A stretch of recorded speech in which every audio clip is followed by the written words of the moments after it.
Don't miss the awesome Naruto stories my sister creates. Her last channel was hacked, so to stay in the loop, please subscribe to her new channel. It would mean a lot to her, and you won't regret it. Hello to all lovers of lemon scenes. I invite you all to my boosty so you can watch your favorite Naruto What If stories in complete comfort. A subscription to Naruto Lemon, the first video with a full lemon, is already on my boosty channel. Dare!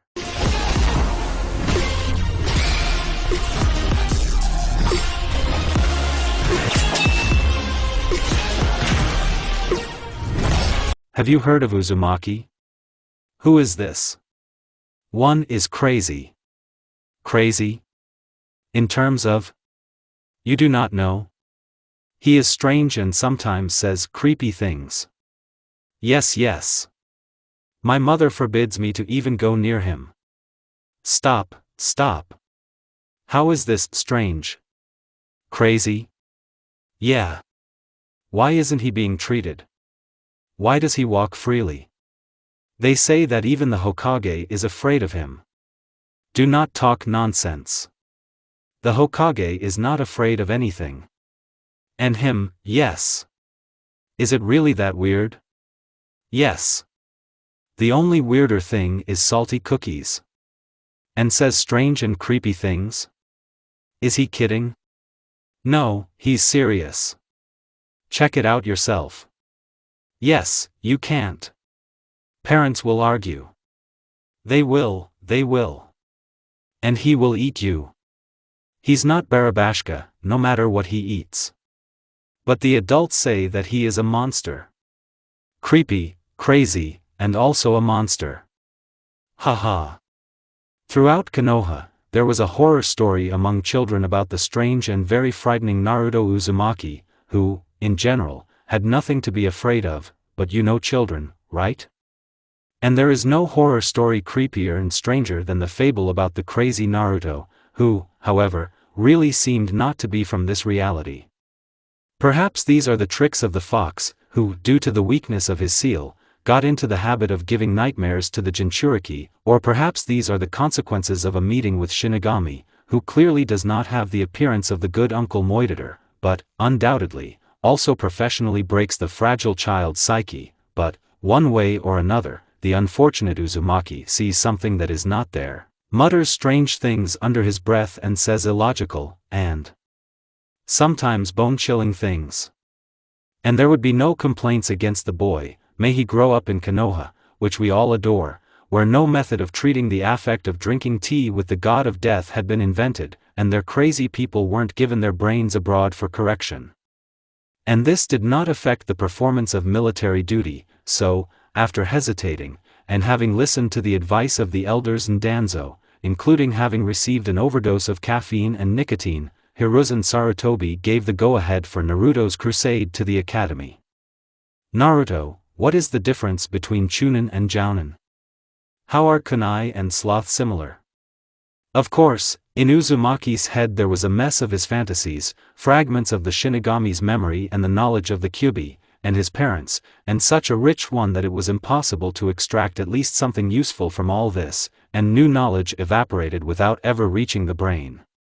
And it's not a matter of stupidity, no, Naruto is generally a smart boy, but, as has already been said a million times, he's strange. Naturally, he did not shine in his studies, he never made friends, but he gave rise to a whole heap of rumors from the axiom Naruto is strange to such insanity as the rumor that this same blonde eats babies for dinner. Children. But Naruto is really sympathetic and honest. True, demonstrating good qualities of character is not allowed by reputation, but by the strength of local grannies, who are clearly fit to be wrestlers. But Iruka-sensei, after arguing with the third and completely ignoring Uzumaki. Well, Naruto, the exam is to create clones. Why are you silent? Show your skills. How about creating similar clones? Living as if in his own world, our blonde couldn't help but push away his peers, who, on the one hand, wanted to get to know him, but, on the other, were afraid of the monster. It was for this reason that no one was going to pat the boy on the shoulder and calm him down when Uzumaki did not receive the protector. Although Naruto himself did not experience very strong grief, either not understanding what had happened, or showing miracles of optimism, or knowing what would happen in the future. It was not for nothing that I saw Shinigami, so to speak, practically the god of time, in reality. But it's hard to say for sure. Why are you smiling like that? Aren't you worried about failing the exam? I'm sorry, I couldn't help you in any case, all this is for your sake. And not because I'm such an evil teacher. I'm not worried, Irika-sensei, because the game will start soon. What game? Let's catch up. I'll be the White Rabbit. But, despite everything, somehow, Uzumaki was able to get out of the mess with the scroll. As he said, it was a game of catch-up. And once again Irika-sensei shook his head, surprised and even a little afraid of Naruto's ability to predict events. Intuition is apparently highly developed. And in such a short time, the blonde managed to learn a Class B technique, shadow cloning. Minato genes? Quite possibly. Team number 7. Uzumaki Naruto, Haruno Sakura and Uchiha Sasuke. Why am I on a team with Naruto? But at least with Sasuke-kun. Don't shout. Are you pointing it out to me?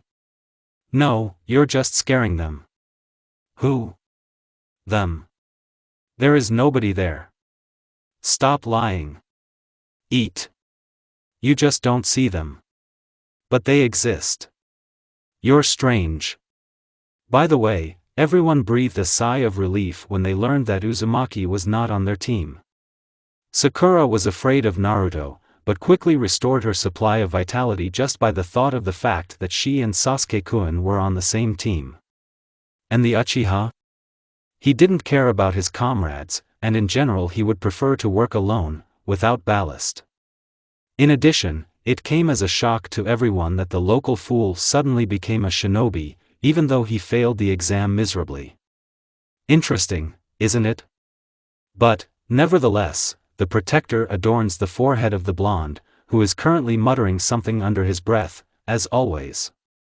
And the audience became more and more deserted as the newly minted genin almost galloped out of the boring walls of the academy. But someone will have to return to the textbooks again, when his former classmates will kill and try not to become a textbook on anatomy. Anyone will choose the shinobi path, right?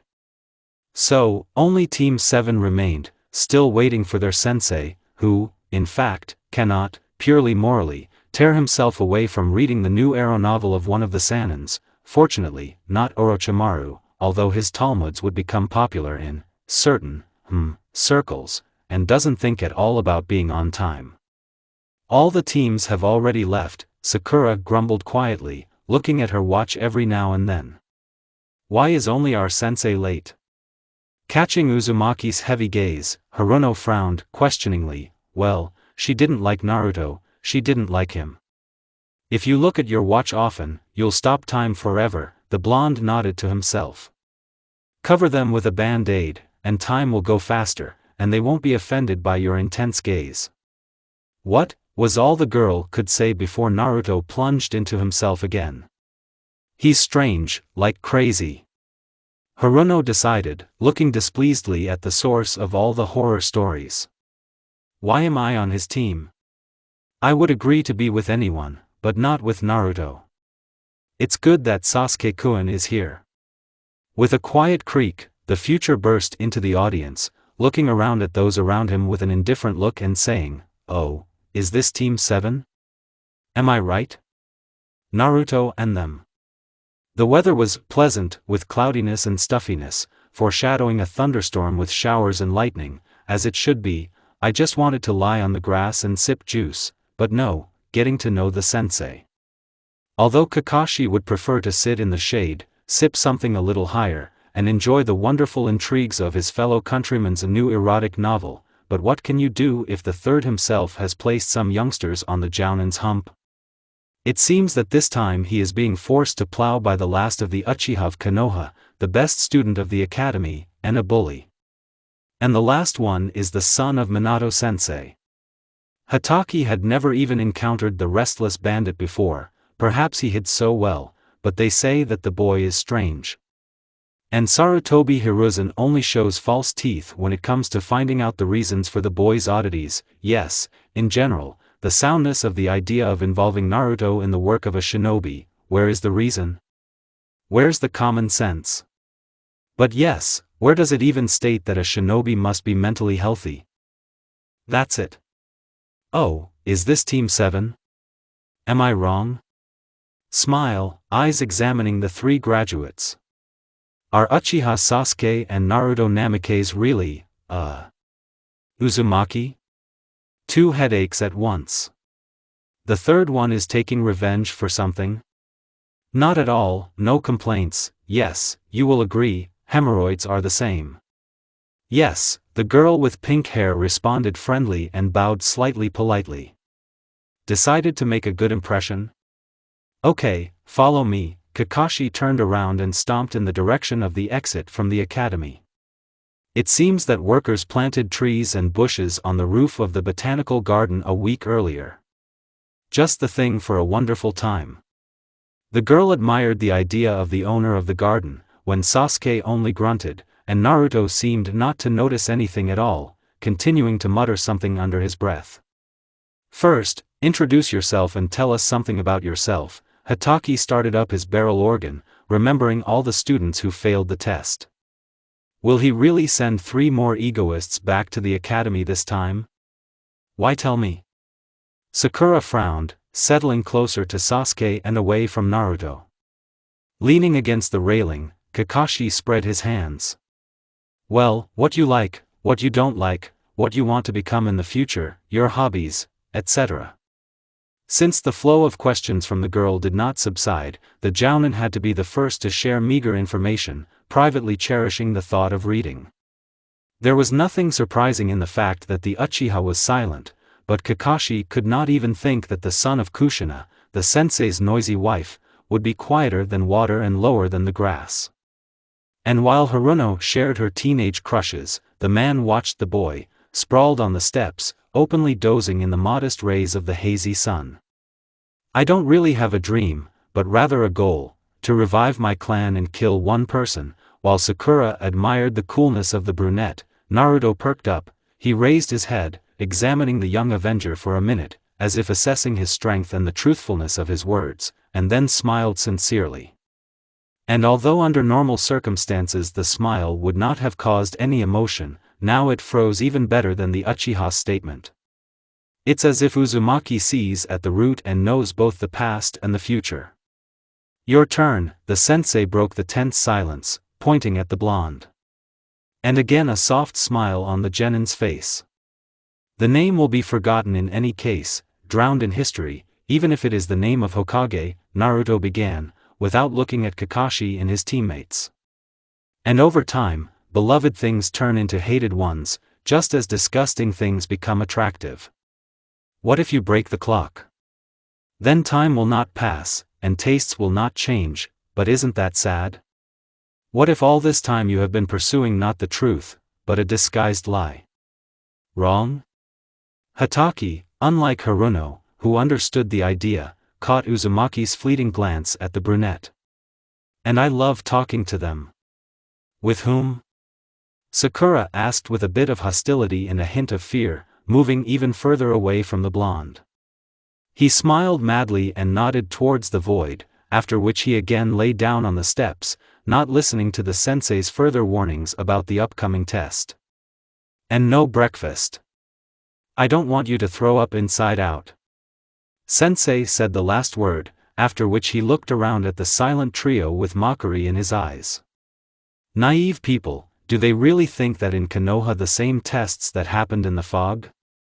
Having let the kids go home in frustration, Kakashi again thoughtfully looked around at the unusually calm Naruto. And he really is a strange boy. And what's the reason? This remained to be seen. Sensei, Uzumaki suddenly stopped and turned to Hatake. Do you know the fairy tale about Jounin and time? Having met only bewilderment, Naruto smiled.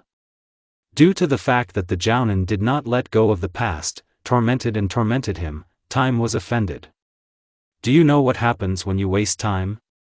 And although the tone was friendly, there was something cold in the smile, and in the eyes there was an understanding of everything that was happening. Problems. Sensei, weren't you wasting time? Leaving Hatake in frustration, Uzumaki said goodbye and walked away with a cheerful step. What kind of sheep? Kakashi smiled nervously, looking down over the railing, following Sakura and Sasuke, and then the restless blonde, who decided to make a cross to the house. Fourth, what changed your son so much? About the benefits of hanging upside down. The test that Sasuke had been waiting for so long had begun. Did Sensei promise something out of the ordinary? Let's see. Watching what was happening from the foliage, the Uchiha was just a little glad that the clingy Sakura did not tag along with him, but she could have. Is he shy, or has luck turned to the favorite of the female part of the academy? But let's put these thoughts aside, because there is no girl in sight, but there is one very unkempt pervert. Where does the information about the Jounin's love for aeronovels come from? Nothing can be hidden before the eye of the all-seeing Sharingan, but, in general, you can see it from the cover. Bookstores are full of such pulp reading, which is a reason to shudder at the prospects of learning from a pervert from our already unfortunate Uchiha, who is generally offended by the evil fate. Although, right now, the eye was attracted by one blue-red impudent spot that entered Sasuke's field of vision. Not occupied? The source of the brunette's future troubles briefly asked, throwing his dice side by side. And why, tell me, Rikudo, did this misunderstanding stick specifically to the Ice King of Konoha? Why didn't you go to Sakura? Or is he afraid of cuffs?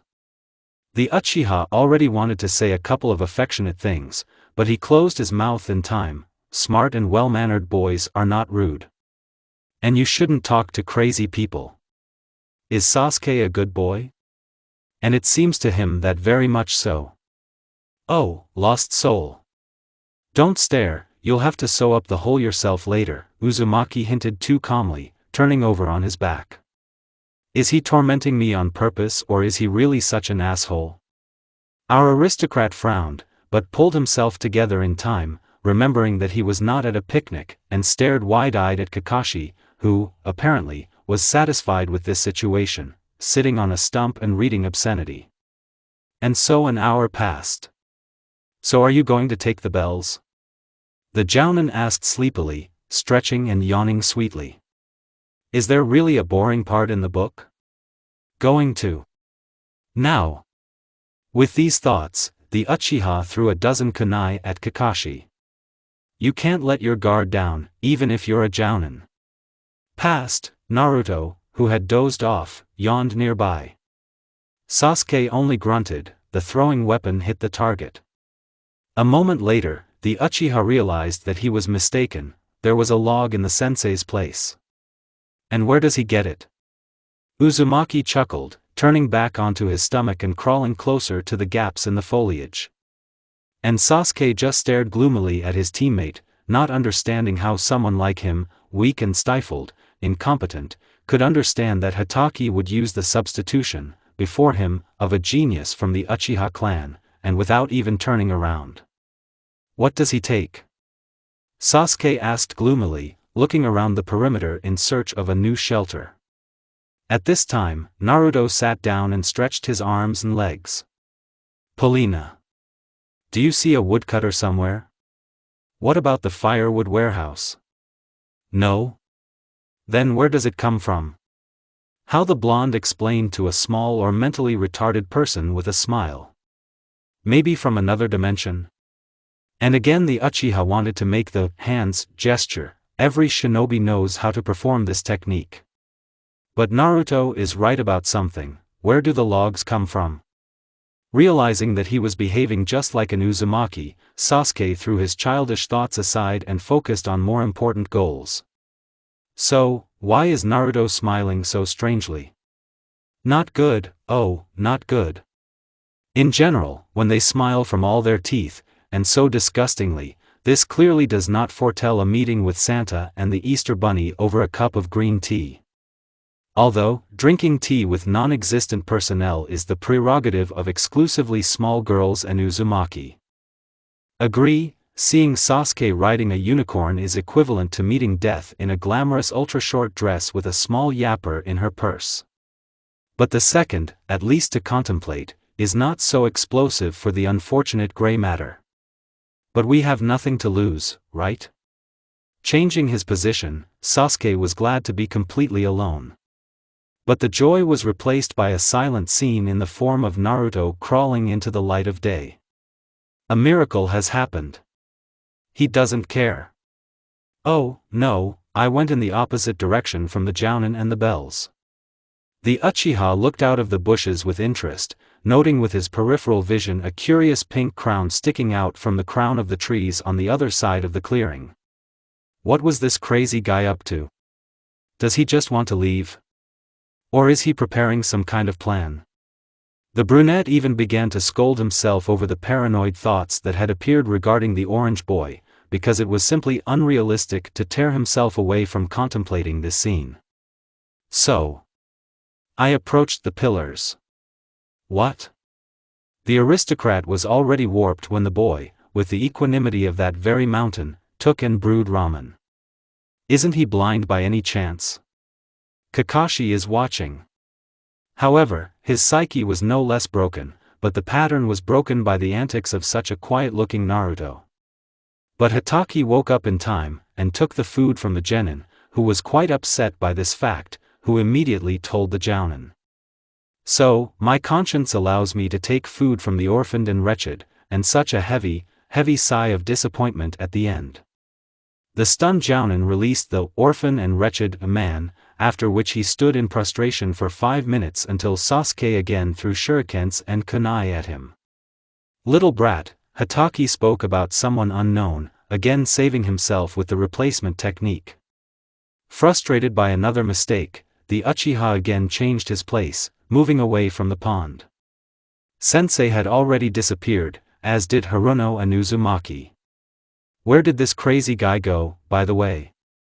The solution came simultaneously with the girl's screams. Here he was, hanging upside down, caught in a simple trap.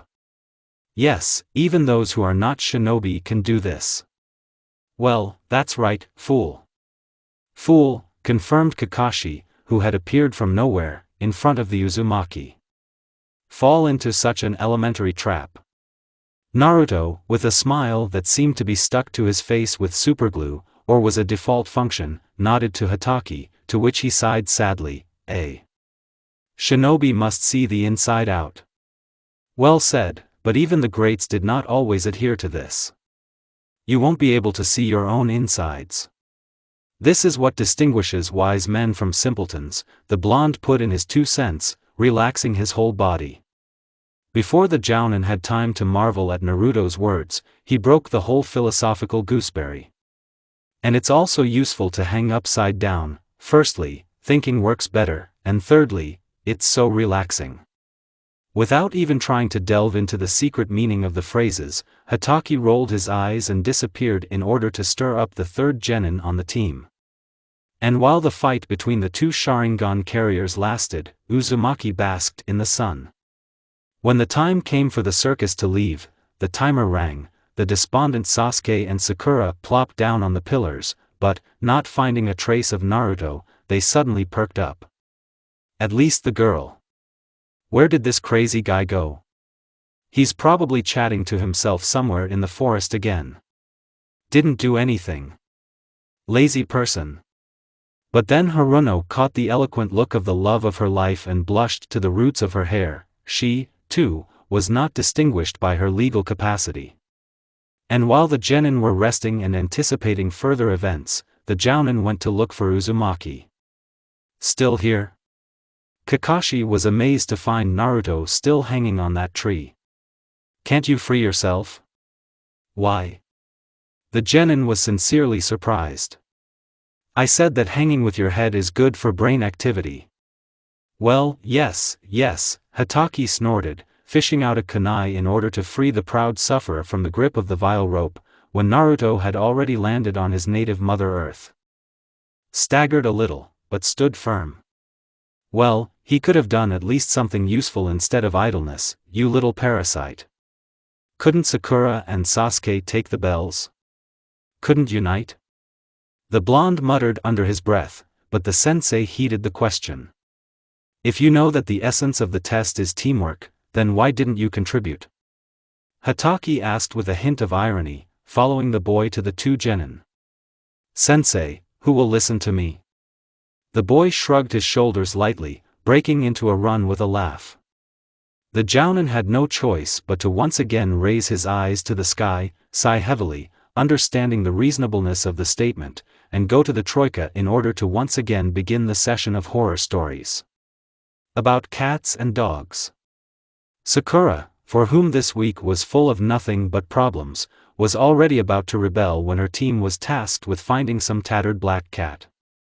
And first, this crazy idiot appeared on the team with her and her beloved Sasuke-kun, then Kakashi-sensei scared her that she, the best student, would never become a kunoichi, and then she was forced to clean the toilets.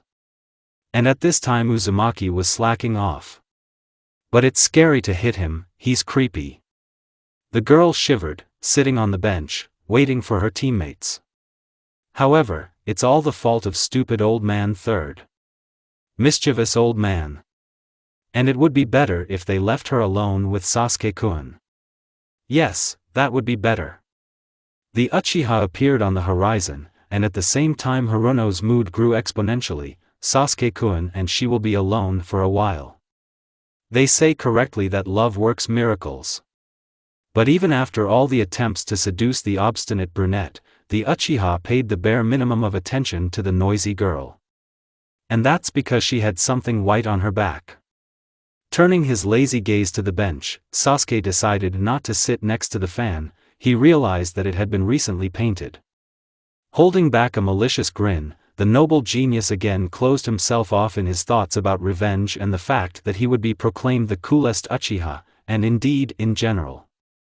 And the annoyed Sakura stopped spinning in place, noticing the bright face of their sensei, waddling towards the meeting place with an obvious desire to forget everything in his eyes.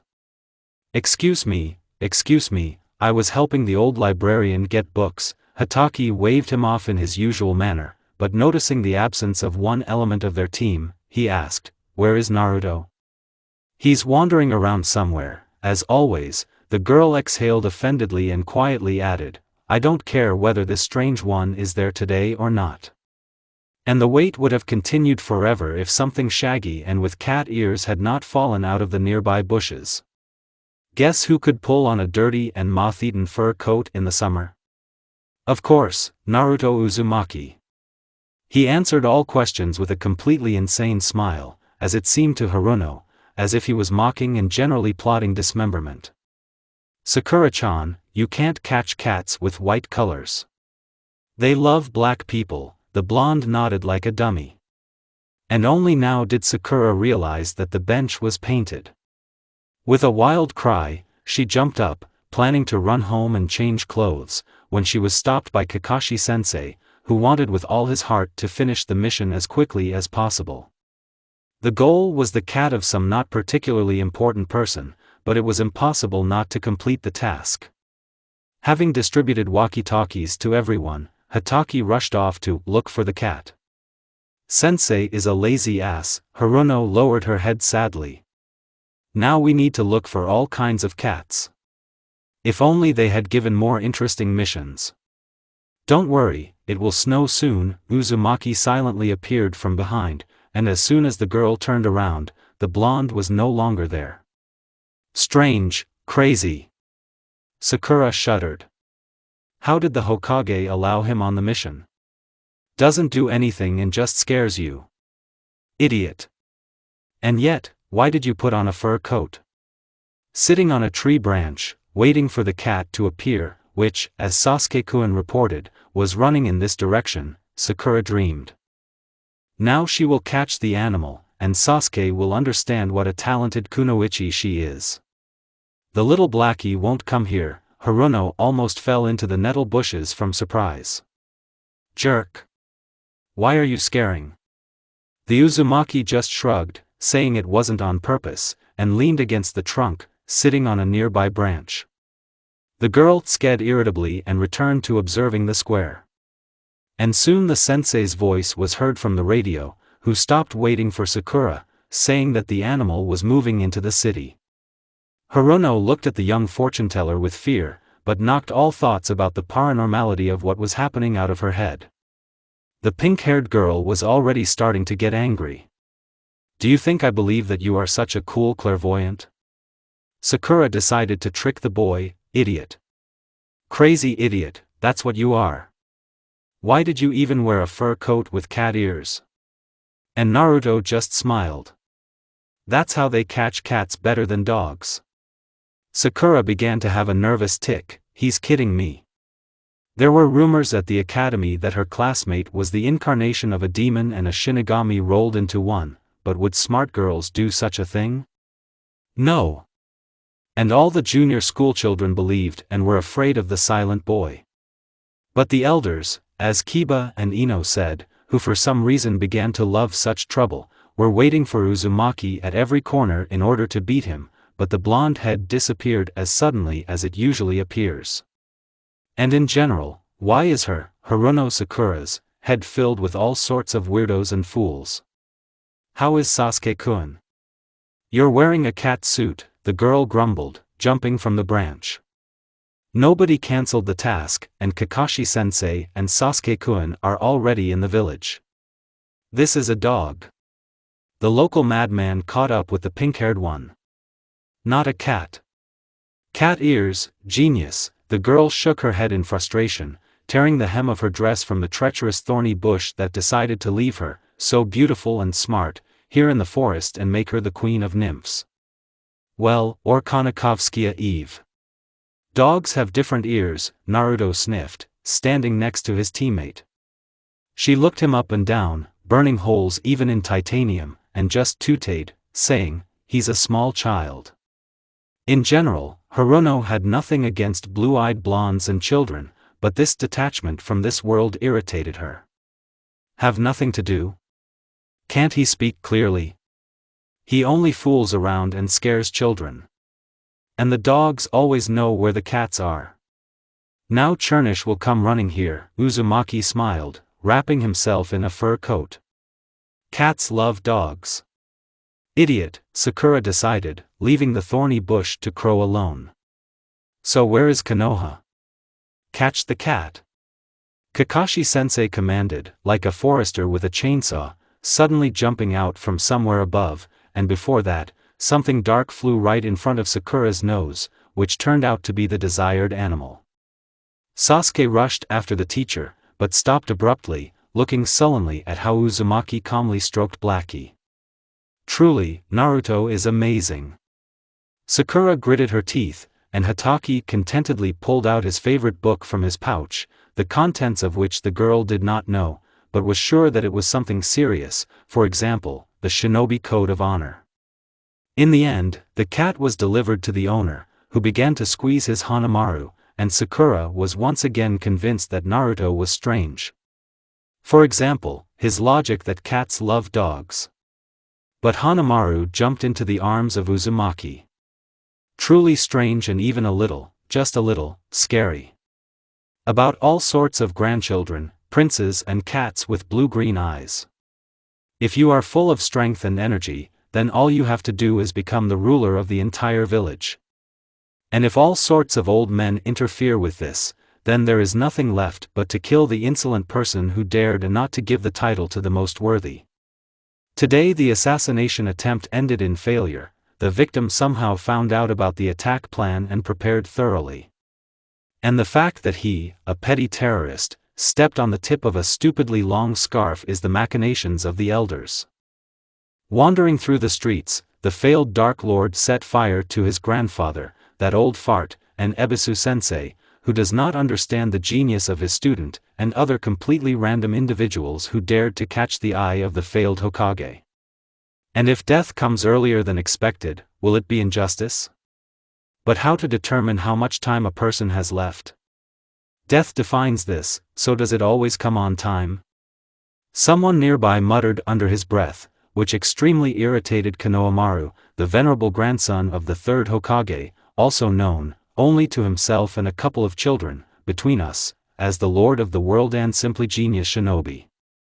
But she always interrupts plans, which means she comes too early, but she also determines the time of death, and it happens on time. And it turns out that death comes both on time and at the wrong time at the same time, but... Shut up. Konohamaru turned sharply, who was already quite fed up with these monologues, but immediately turned pale. Behind him was that same crazy guy that all the local kids are talking about. This is a fair-haired guy who is always muttering something. If you see him, run. And why should I run away from some guy? Reduce your pride, we are talking about Naruto. And who is it? You do not know? This is a madman who kills anyone who talks to him.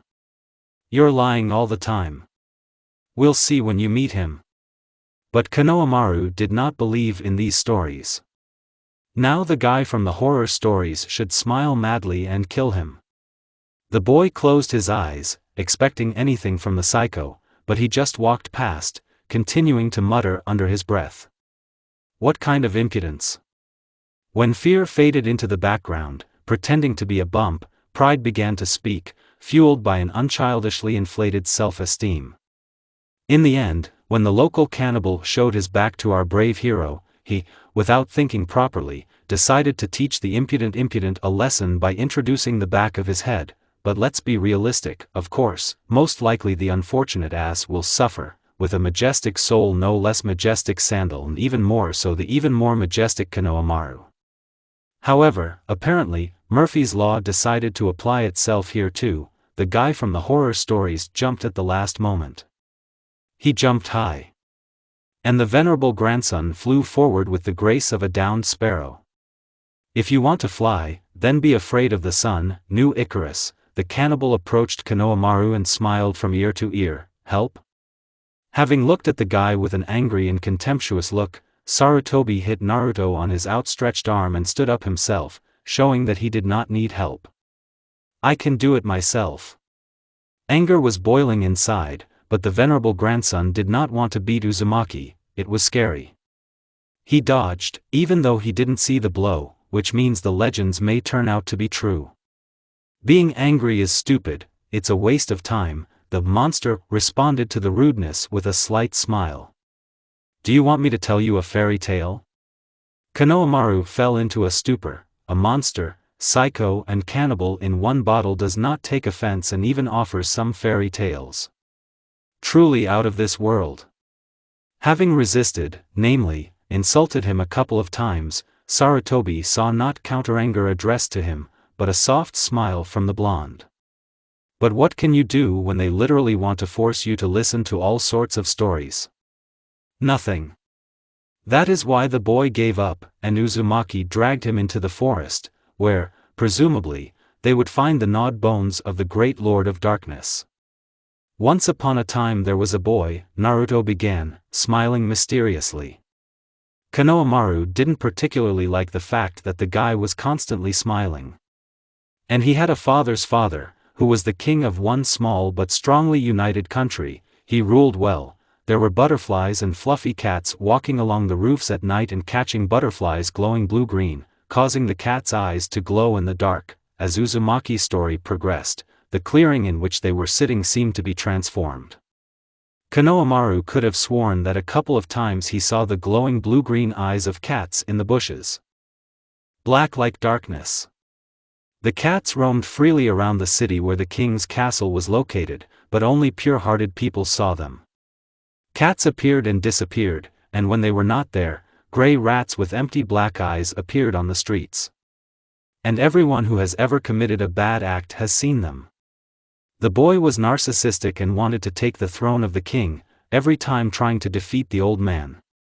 Konohamaru clearly saw how the prince challenged his grandfather to a duel, but lost every time, which made his heart become callous.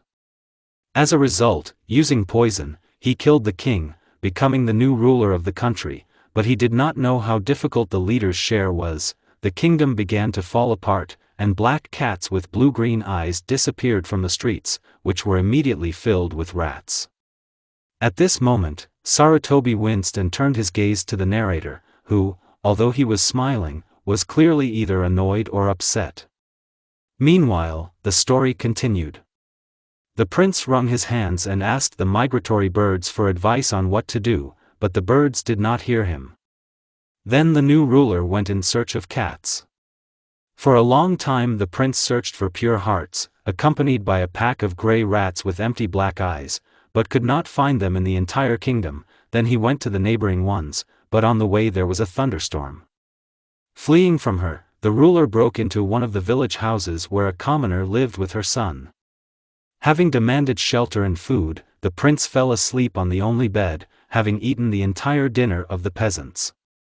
And the next day there was a frost, the prince could not go, there were no warm clothes, so he stayed with the girl. Then he noticed that the rats did not dare to enter the threshold, as if they were afraid of something. After living with the commoner for a few more days, the prince fell in love with the girl. "Stop!" Konohamaru protested. "I can't stand snotty fairy tales for girls." And the boy wanted to say another word, but when he saw Naruto's gaze and his frightening smile, he quietly swallowed and fell silent. The feelings were mutual. But one day the girl's son went for a walk and fell ill with an unknown illness. The prince was frightened, went into the snowstorm and frost to look for doctors, but quickly got tired and froze. Then, in the forest, between the trees, he noticed blue-green eyes watching him with curiosity. It turned out that the same cats who catch butterflies live in this forest. They warned the prince and went with him to help the boy. And the rats disappeared, as if they had never existed. The prince went into the house of his beloved girl, but was dumbfounded. Everywhere you looked, black cats with glowing eyes were sitting. They were here from the beginning, but the young ruler did not notice this, his heart was black. They cured the boy, and the ruler went home with his bride and son, and their cats were already roaming around the capital, catching grey rats, cleansing hearts. The prince realized that he was an idiot. However, he remained an idiot, Uzumaki shrugged. And troubles haunted the prince until the end of his life. End. How? Sarutobi frowned. I did not get anything. Naruto just smiled. And how can we understand this? Veli. Konohamaru simply sighed in frustration, and then went home to apologize to his grandfather, not noticing the piercing blue-green eyes that were looking at him with curiosity from the foliage of the tree under which Naruto was still sitting. See you tomorrow. The boy shouted and started running, because it was already getting dark. His parents were probably worried. See you later, Naruto waved and looked up. Do you want me to scratch behind your ear? A contented rumbling sound was heard from above. And again cats. Sakura, of course, loved these undoubtedly useful animals, since she was very afraid of rats, although she did not want to admit it, but it seems that cleaning toilets and catching cats is the only thing their team is capable of, in the opinion of the harmful old man third. And how can she, beautiful and smart, and Sasuke, the unsurpassed Uchiha, the ideal, vegetate on these ridiculously unnecessary missions? Of course, the cleanliness of the toilet seat is important, perhaps, and it's a pity for lost pets, but people less useful to society can also do this. For example, Ino, Shikamaru, and Chuji. They have cooler missions. Ino was talking about how they caught bandits. Their sensei is not so lazy. Sasuke-kun. Good morning. The girl was delighted to see the brunette appear so quickly.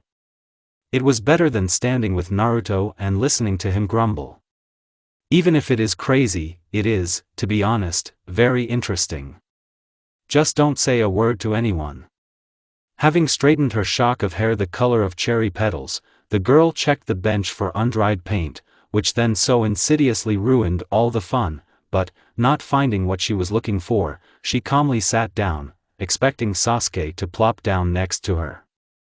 But, as everyone in Konoha knows, Naruto would rather express himself clearly and to the point than an Uchiha would share a bench with someone. And again this blonde is late. Hirono sincerely hoped that this was a mistake and that Uzumaki would be expelled from their team, but this did not happen.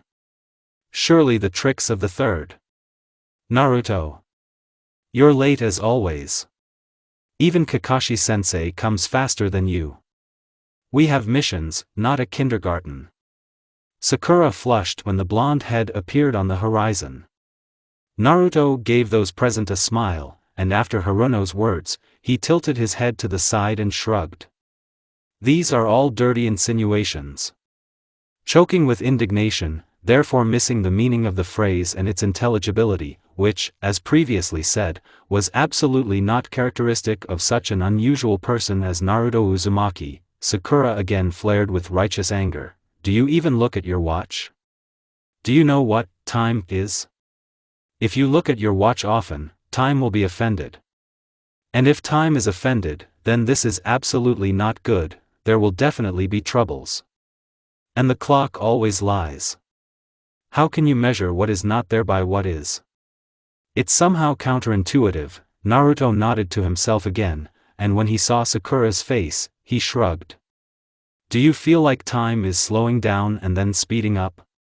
You were trying to pass the time. But it is not being carried out. This is where all the problems come from. The girl felt a sympathetic gaze on her, which belonged to Sasuke. Was Naruto really brainwashing him with his delirium? However, it doesn't matter. The point again is to catch the cat. Cats of the daimyo's wife. And how did the animal get to Konoha? A mystery on a global scale. And where is your catsuit? Hirono asked mockingly when Kakashi disappeared somewhere, and Sasuke chose to run 20 meters to the right of Uzumaki and Sakura. It's useless to catch cats, Naruto shook his blonde head. That's what a cat is for, to disappear and appear. The brown carcass of the unfortunate animal flashed ahead, and the genin sped up. This time we need to do everything faster, the hostess is waiting. Sakura gritted her teeth, again these small missions, no training, no battles. Boring. Already planning to direct all her anger at Naruto for his next stupidity, the girl turned to him, but saw only emptiness. He ran away again. He's shirking. Hirono soared, biting her lips in annoyance. Sasuke chuckled, what else can you expect from Uzumaki? Why am I slacking off? If there is nothing to do, then it is impossible to shirk, was heard from the right of the Uchiha so suddenly for Sasuke himself that he almost got tangled in his legs, but resisted. Two pairs of eyes stared at the lazy guy extremely indignantly and with obvious notes of irritation, but all phrases and even snorts were stuck in his throat. Uzumaki was holding in his hands the very cat that belonged to the wife of the ruler of the land of fire, whom they had been trying to catch up with for a long time. Purely continuing to run automatically, the two genin did not notice the ditch in front of them, stumbled, and flew into the bushes. Fortunately there were no thorns. And Naruto jumped onto the lower branch of the tree, under which Sakura and Sasuke lay. Like a cat, and the animal in his hands lay humbly, glaring with an arrogant look at the faces of the stunned genin, and showing its gloating with all its appearance. Nasty cat. Howeha. The girl grabbed her head, unable to understand that Naruto was not the king and cat god. But Tora was afraid of something. It was quiet all around, the birds were chirping and the wind was ruffling the treetops. And this somewhat escalated the situation. If cats usually cling to Uzumaki, then why did the favorite of the country's first woman react this way this time? Sakura turned her gaze from the bushes to her blonde and extremely strange teammate, frozen like a statue. Naruto? Sasuke also noticed this absent look and creepy smile. The wind increased. He ruffled the crowns, sank lower, rushed through the bushes, crawled under clothes, causing goosebumps. The singing of the birds receded into the background, and for a minute the forest became very frightening, with a touch of mysticism, the kind they describe in horror stories. Sakura was afraid to move, to blink, as if you did this, you would die. Or something so terrible will happen that the Shinigami will seem like a very friendly creature.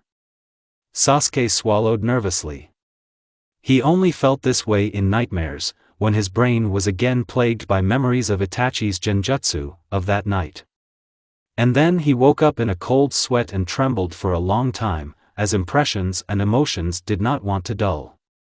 And then everything returned to normal. Sakura, standing still, "You won't stop time," Uzumaki said with his usual smile, jumping off and immediately disappearing. However, it didn't matter. "He muttered something, didn't he?" the girl asked in a whisper, still not moving. She heard something in this wind, something frightening, ominous, as when all sorts of fortune-tellers predict death. No, like when you yourself feel that soon someone close to you may be in serious danger. This is intuition squeezing the throat, terrible dreams, and worry about whether everything is okay with a loved one when he is on the road. All together in one wind. The Uchiha clearly realized that in this wind there was a familiar spirit of death. And Naruto, standing calmly, breathing deeply, with that smile, as if nothing was happening for him. No, the absent look was actually thoughtful, and the smile was a dream under the oppressive aura of death. And it was really creepy. Having driven away the obsession, Sasuke chuckled at Sakura's question, showing indifference with all his appearance, jumped onto the branches, and rushed off after the cat. It's all imagination, insomnia, and irritation from monotonous simple missions. And there is nothing scary or mystical about Uzumaki, he is not familiar with death and the wind was ordinary. It's easier that way. Hirono looked after the Uchiha with mixed feelings, looked around hesitantly, thinking which way to go, bit her lip. Well, this stupid Naruto couldn't be so creepy. Imagination. If Sasuke-kun didn't feel anything, then it's her, Sakura's, problem. You should visit Irionen. It seems that the cucumber diet causes consequences in the form of hallucinations. But there was definitely something. These feelings and emotions still remain, but everything inside is trembling. A rustling sound was heard from behind. If you think a lot about death, you will become a living dead. What? Sakura turned around, but didn't see anyone. Was that Naruto's voice? The girl laughed nervously, twirling a strand of hair around her finger. I'm definitely hallucinating. And, to prevent it from getting worse, Sakura tried to throw all the gloomy thoughts out of her head, occupying them with thoughts about the cat, while at the same time heading towards Konoha. Maybe the animal would rush there. And after 5 minutes of wandering, Sasuke and Naruto literally fell out of the thickets on her, as if they were lying in the mud, scratched and in torn clothes, but with a cat in their hands. Toru was held by Sasuke, while he was pressed into the ground by Uzumaki without an ounce of pangs of conscience on his shameless face. This idiot can't be creepy, Hirono and Uchiha decided internally, glancing sideways at the aloofly friendly-looking Naruto. Conversations with emptiness. Ino couldn't stand going to the hospital, the doctors were always trying to take blood, and the nurses were rushing around, saying that the patients were waiting, and you were getting in the way. But an even more important reason to dislike this place was the layout of the building itself. Some kind of labyrinth. And so, having received a very deep wound on her knee as a result of walking someone's dogs, Yamanaka reluctantly trudged to the stronghold of shinobi with neutral chakra and the habits of rippers. If you simply anoint it with green paint, the pain will go away only after 5 days, not taking into account the future bruise, and the view of your beautiful legs will deteriorate. All that remains is to surrender to the medical maniacs. It was with such gloomy thoughts that Ino met the building with the cross. Doesn't it hurt now? Irionen asked, removing her palms. The green glow went out, as did the burning sensation. The blonde nodded, reluctantly acknowledging the usefulness of people in this profession, carefully slipped off the couch and walked around. No scratch, no bruise, no pain. It was as if nothing had happened. Having thanked the woman, the girl went out into the deserted corridor, intending to drop into a couple of shops on the way home, so to speak, to compensate for all the torment, but fate had other plans. The corridors seemed to be closed, and Ino cut circles, passing by the same vase with geraniums. Clicking with displeasure and cursing the architect 3 times, Yamanaka, seeing the stairs, rushed towards it. What floor is this? 3rd?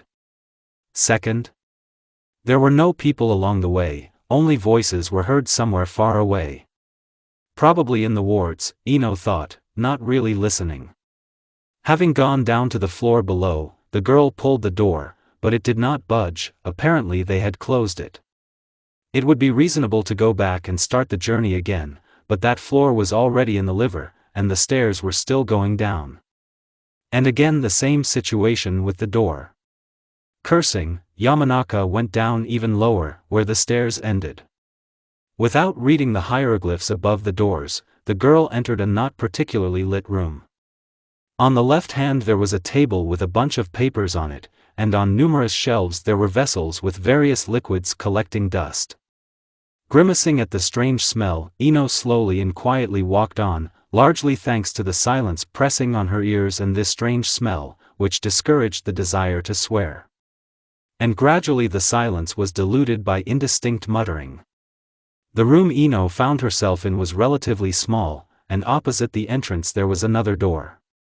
Carefully opening it, the blonde looked inside. A large hall, around the couches with something on them, and this something was covered with a cloth. Morgue. Yamanaka realized with horror. My legs didn't give way, but they became weak, not allowing me to move a single step. And the muttering became clearer. Soon, in the semi-darkness, the eyes caught the figure of a boy sitting right on the floor among the dead, muttering something. After listening, the curious Varvara clearly felt that this was kind of like a dialogue. Death is not life, life is not death, the elusively familiar boy shrugged. Do you think the troubles are over? Are you feeling yourself? You are? This means that there are problems as well. And if there are no troubles, then neither will you. The blonde head, the way he speaks, is it really Naruto? Ino swallowed, pressing herself into the wall, afraid to break the dialogue with the void, but she did not stop eavesdropping. Of course, it has long been known that Uzumaki is very strange, out of this world, but usually, although he mumbled, it was inaudible, as if to himself. But now the atmosphere was frightening, like a horror story before bed. No more than you, Uzumaki continued, everyone here is strange. What's not strange? What is right and what is wrong? And it's only you who thinks so. There was a smile in the voice. Naruto spoke as if there was an invisible interlocutor somewhere who could be understood without words. The lights blinked occasionally, and Uzumaki, despite the fact that he was talking to emptiness, seemed less strange than usual. And this was expressed in the clarity of the muttering. There was fog hovering around the boy. Some kind of haze, barely visible to the eye, in which human figures were occasionally visible. Throwing away the images that came to mind, Ino blinked, and the visions disappeared. Only the cold wind walking across the floor still brought up thoughts of the other world. Just like a former classmate talking to himself. Why did you die? Uzumaki drawled thoughtfully, and goosebumps ran down Ino's spine. It seemed that now the blonde would give an answer to such a question, would give an answer to the eternal topic of death. My heart seemed to beat louder and faster, deafeningly and too fast.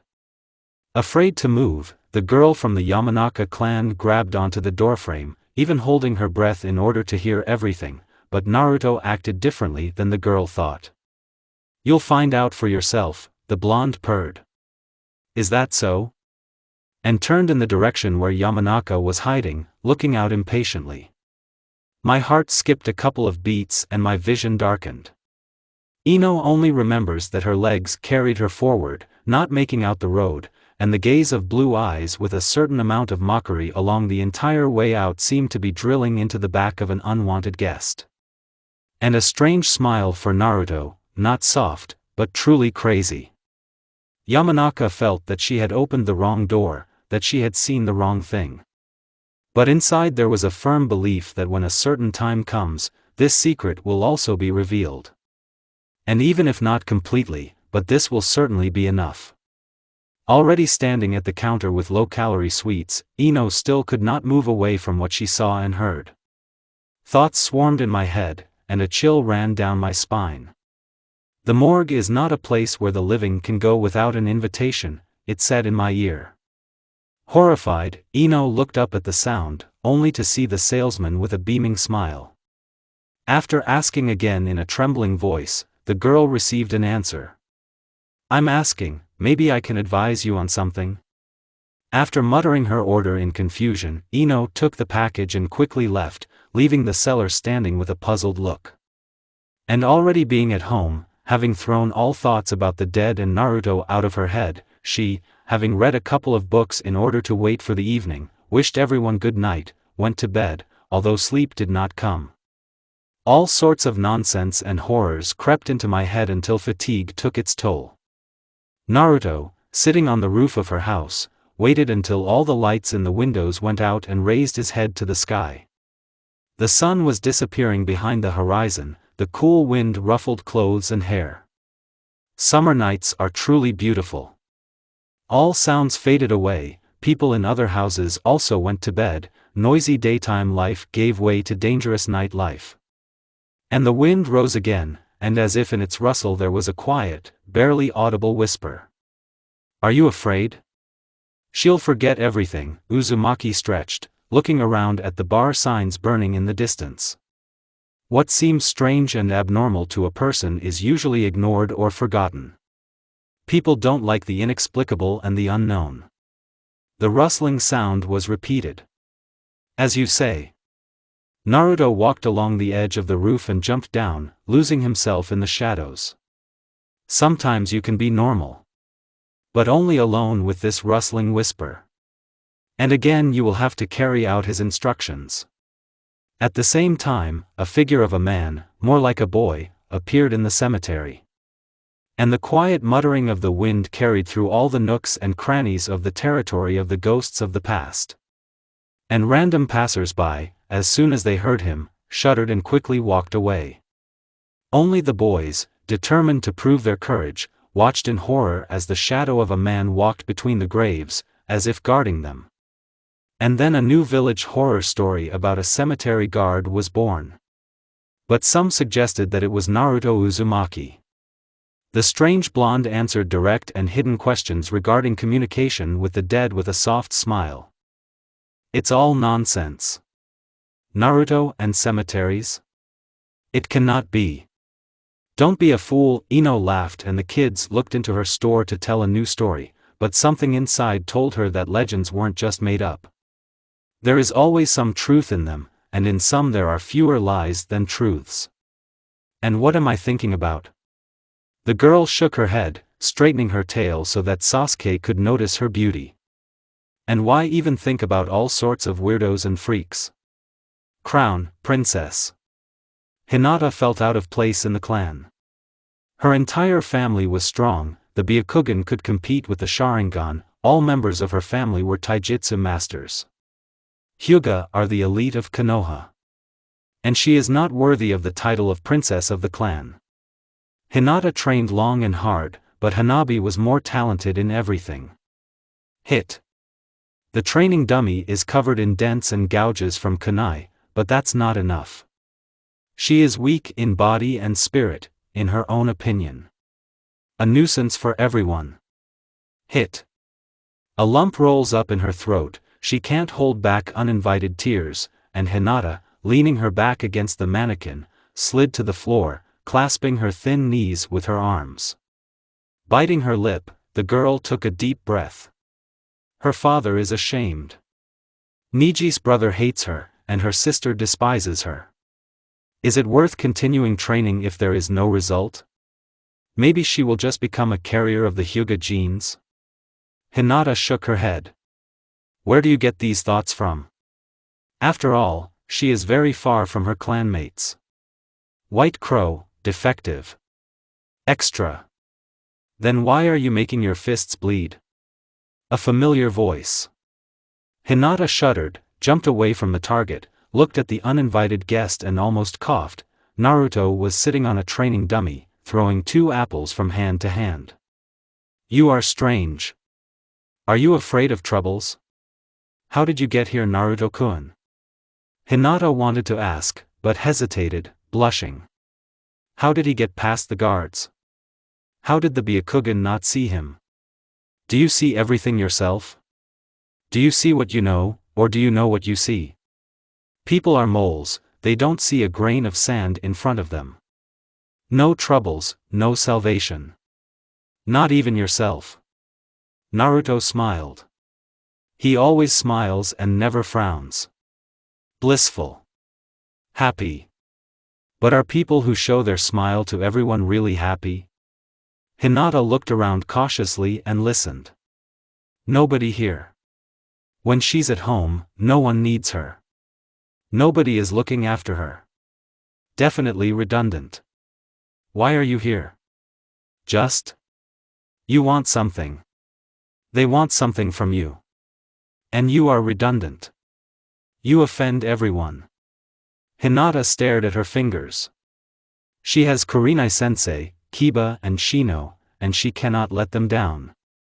If she is weak on missions, she will become an easy target, and then the boys will have to risk themselves for her, so stupid and useless.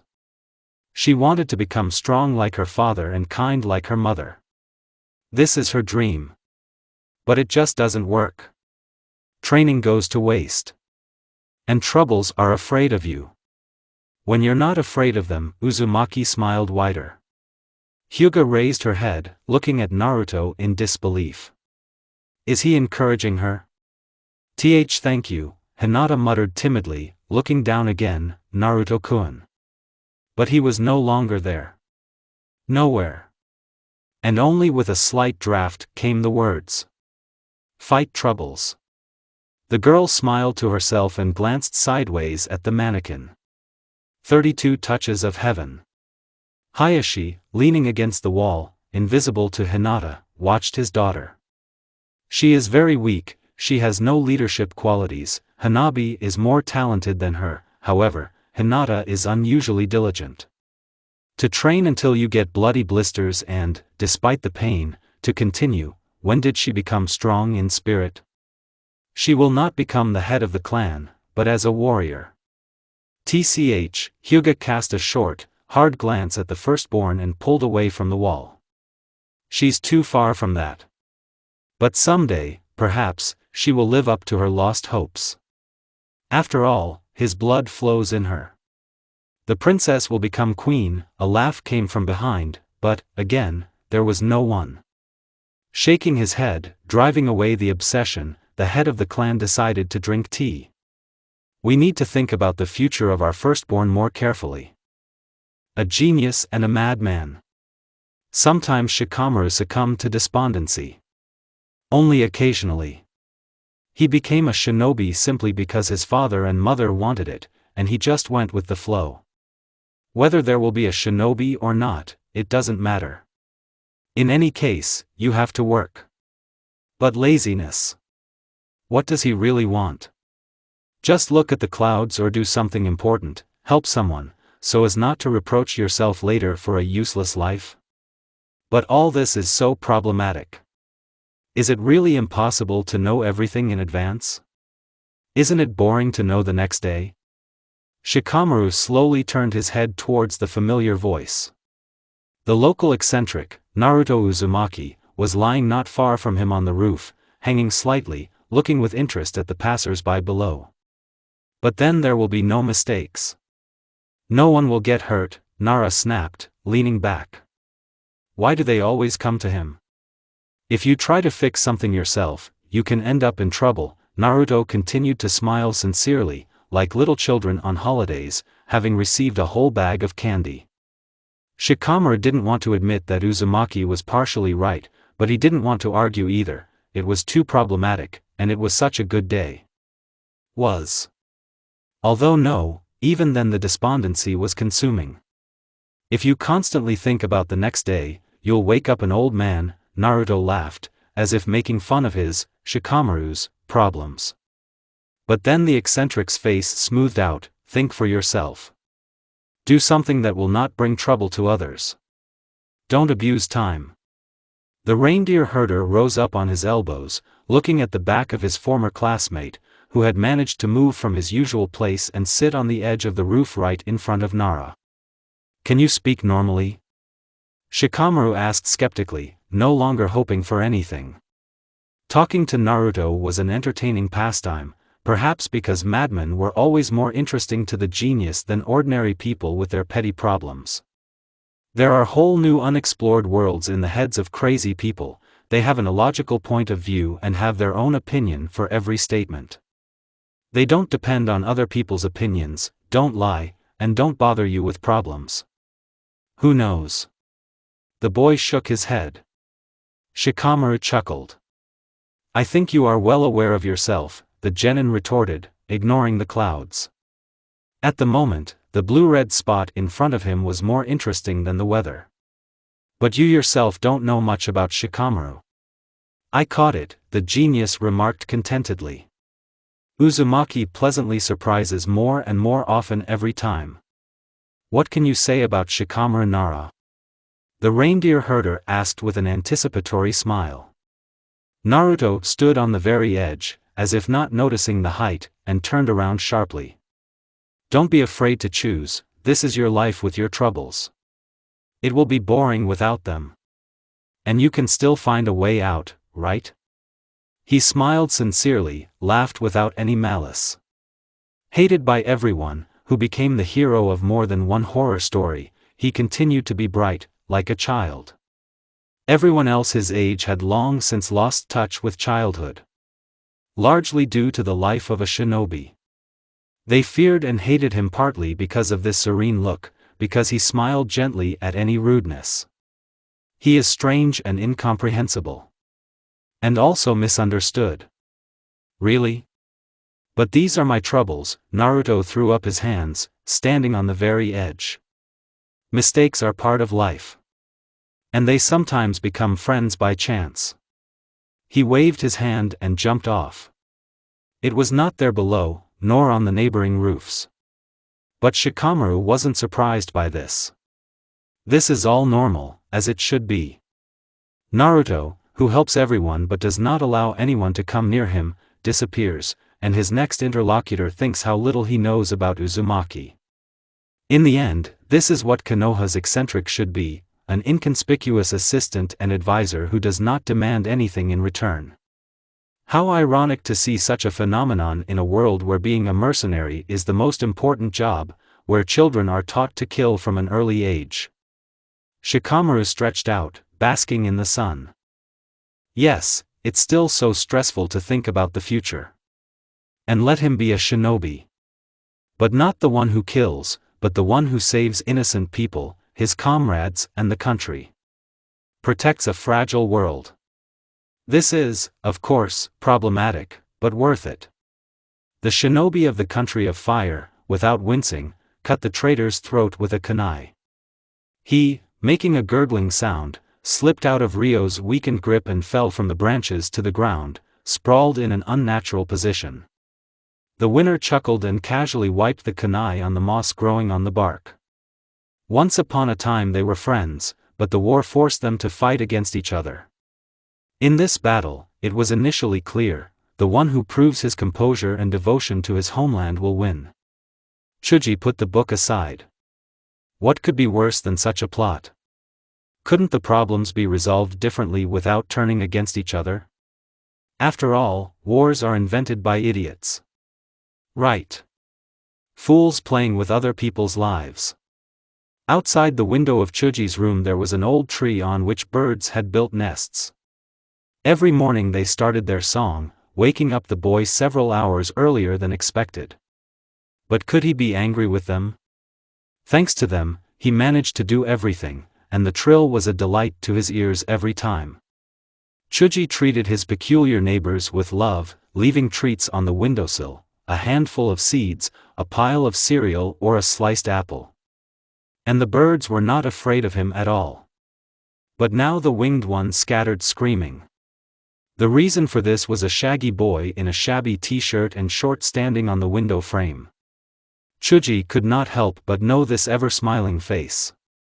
There have always been legends about Naruto, and every junior high school student tried to bombard all the classmates of the strange Uzumaki with questions. But the point is not how famous Naruto is, but that he, in fact, almost anyone, if someone's life falls into his hands, will begin to play with it. This is the very duty of a shinobi: sacrifice others if the situation requires it, sacrifice yourself if this is the order of the commander. Wars in general are still troublesome problems. And even if time wants to carry horror, any person will simply plug his ears and close his eyes. Why does he need this? And then a small quarrel. Naruto jumped into the room silently, tilting his head to the right side, and bam. Problems, war. After the end, everyone will forget again. And time has nothing to do with it. This is a selfish thought. Everyone thinks about themselves. Chuji even moved away from his former classmate. He had already entered his personal space. He frowned and shook his head. It's not true. Not everyone thinks only about themselves. The Uzumaki turned around, walked to the window, pacing the room, stopped and bent down, touching the carpet with his palms. These people suffer the most. And, without allowing Akimichi to insert a word, he continued, lifting his feet off the floor, you keep other people's thoughts, secrets, but no one knows about yours. And your grievances are piling up. What will happen then? Explosion of troubles. The boy balanced on his hands, taking steps forward and backward, carelessly swinging his legs and managing to whistle a haunting melody. Chuji frowned, tilted his head to the side and tried to understand what the Uzumaki needed. They say he is the one who is about to die, Ino once said. However, now she doesn't think about mysticism at all. And this is very strange, because before I even chased Uzumaki to find out more about him. After all, no one knows exactly where he lives, or where his parents are, or who he even is. Strange Naruto. That's all. This was more than enough for everyone. Only a few kids were collecting a dossier on the Kanakovo Psycho. Maybe Ino was just tired of the legends. Still, at this age, girls are interested in boys, and not in city horror stories. It won't be like that, Akimichi contradicted hesitantly, fiddling with a pack of chips in his hands. He will never cause problems for his friends. And that's just you thinking, Naruto assured, shaking his right leg in time with his words. You close your mouth. You marinate misfortunes, season them with other people's vitriol. Close the lid tightly. And there is fermentation. What happens if you don't loosen the lid?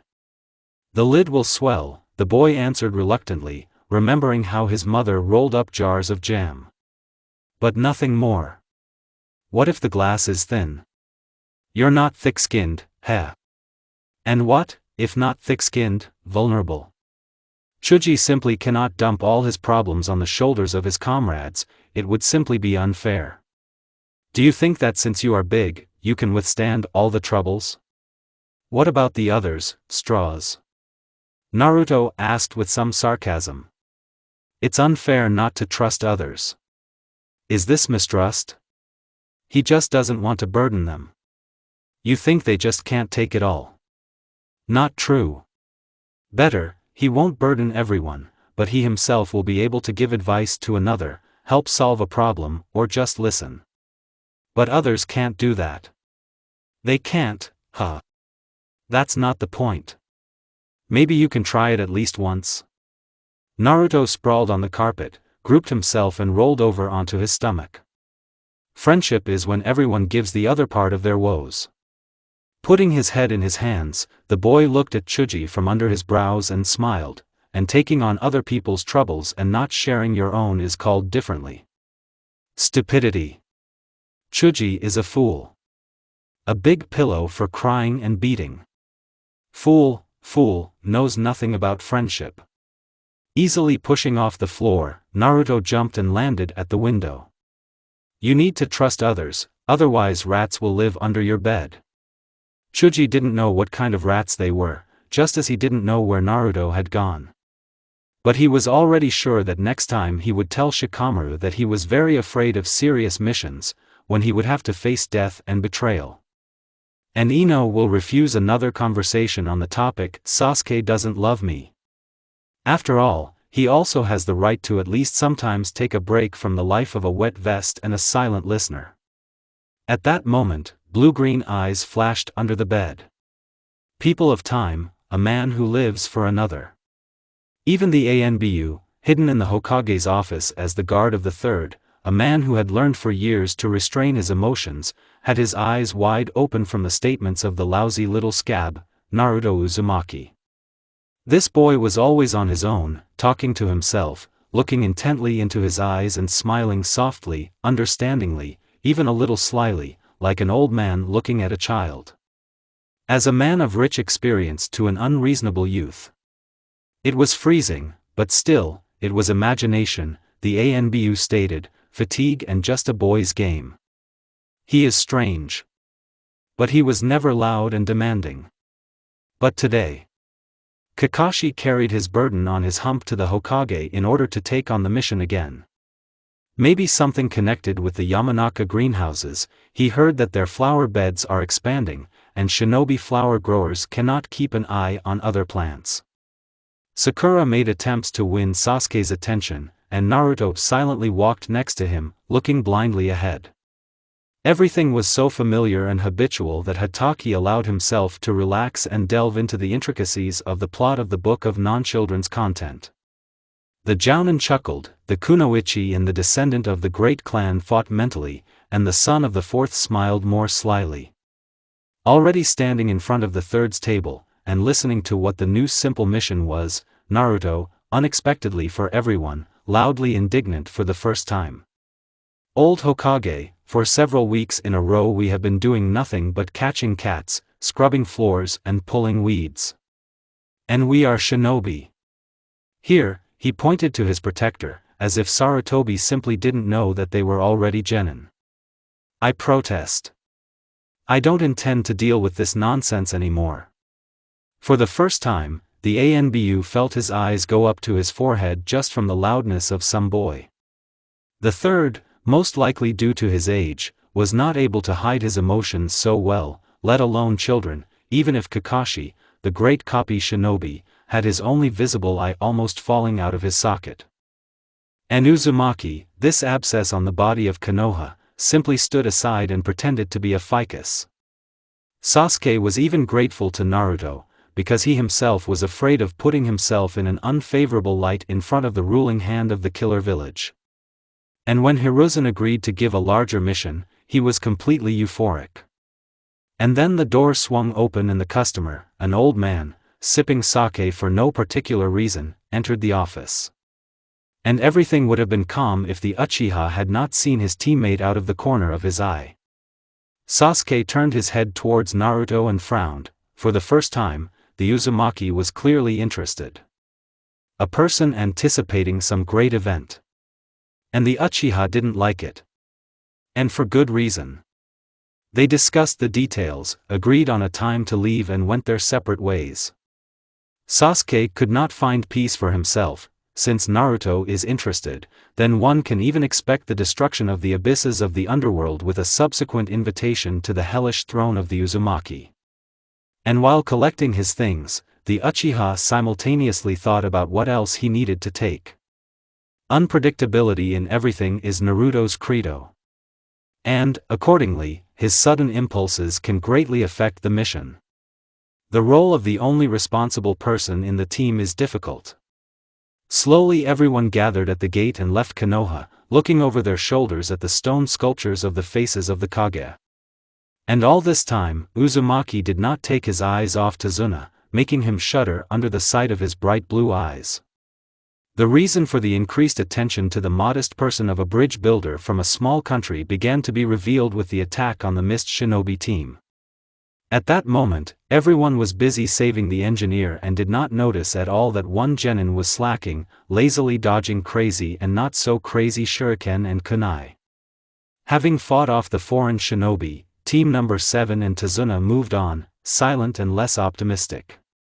Tazuna-san, after all, those shinobi attacked you, Kakashi began after much thought, carefully and extremely politely, holding back his anger because of the setup.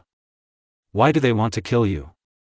But Uzumaki, who climbed a tree for a short rest, did not give the bridge builder an answer.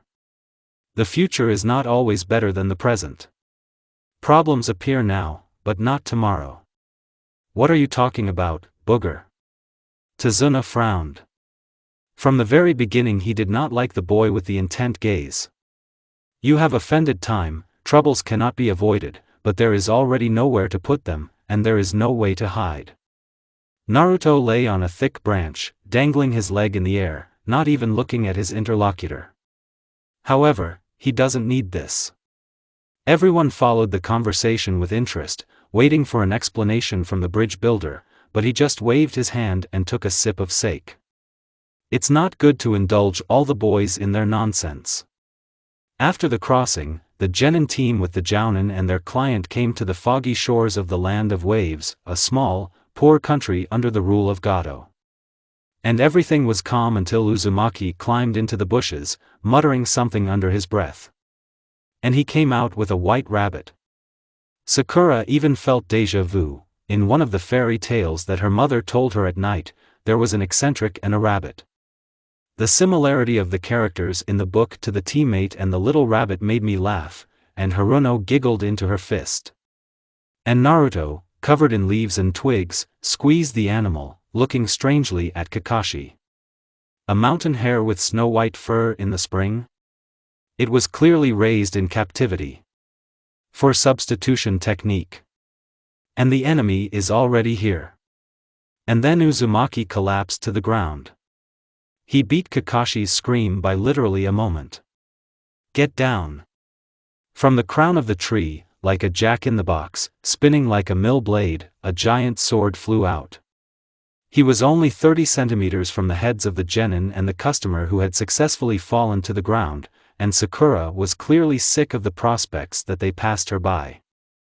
The sword pierced the tree trunk, and the demon of the mist, Momochi Zabuza, landed on it, as if on a pedestal. You. Uzumaki, you're scaring me, Haruno quietly squeezed out. Naruto looked at the renegade with a fanatical, or near fanatical, gleam in his eyes, and it seemed he wasn't even breathing. And his smile became wider. Well, has the Nuke of the Mist, Momochi Zabuza-kun, really come to us? Hatake whistled, thinking over a plan of action. 3 weak genin and a grandfather are not the best support team. Take him away from the children and the customer, use the Sharingan, regardless of the limit of use, psychologically crush him, perhaps he will be able to impose a genjutsu. The main thing is to exhaust. But not everything always goes according to plan, life has a way of breaking things down, and Kakashi knew this better than many. However, I didn't expect this. Hello. Naruto perked up, skipped over the distance to Zabuza and bowed slightly. This is your rabbit. You love snow, right? He can kill and warm the heart. But in reality it's not that strong. Right? Melts easily. Naruto was unusually active. This was terribly scary, considering who he was having a nice conversation with.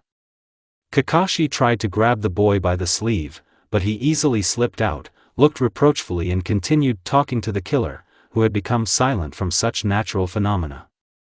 You're a smart guy. Troubles are afraid of you, but everyone likes to set you up. But you know that.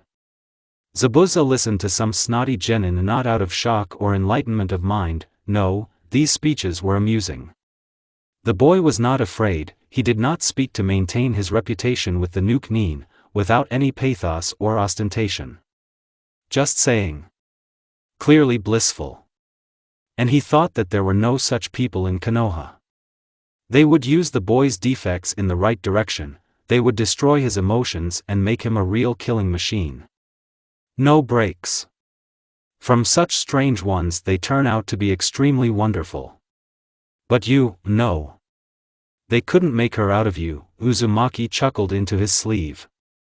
He became gloomy. The devil will cry when dirty muddy water remains from the last clean snow.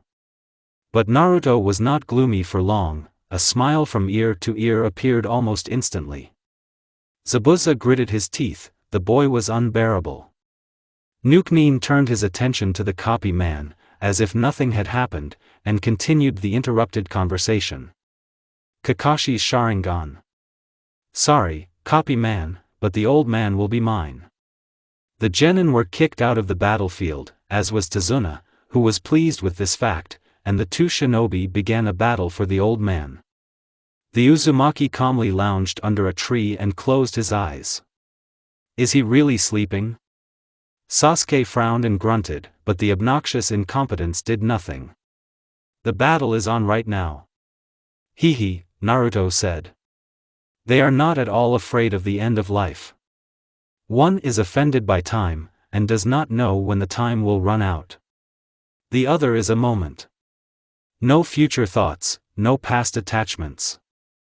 Sasuke jerked his shoulder nervously, shuddered, turning to face his enemy. Crappy situation, Kakashi is already trapped. What can genin, weak and without experience, oppose to a seasoned killer? It seems like the best option is to give up. One could try to escape, but it is not a fact that during this time Zabuza will not kill their sensei and give chase. In addition, the old man will not be able to keep up with yesterday's graduates of the academy. After thinking logically, Sasuke came to the conclusion that it was useless to rock the boat, just as it was useless to try to protect the customer. But he forgot to think about the fool Naruto. But in vain. Let the teacher in, please.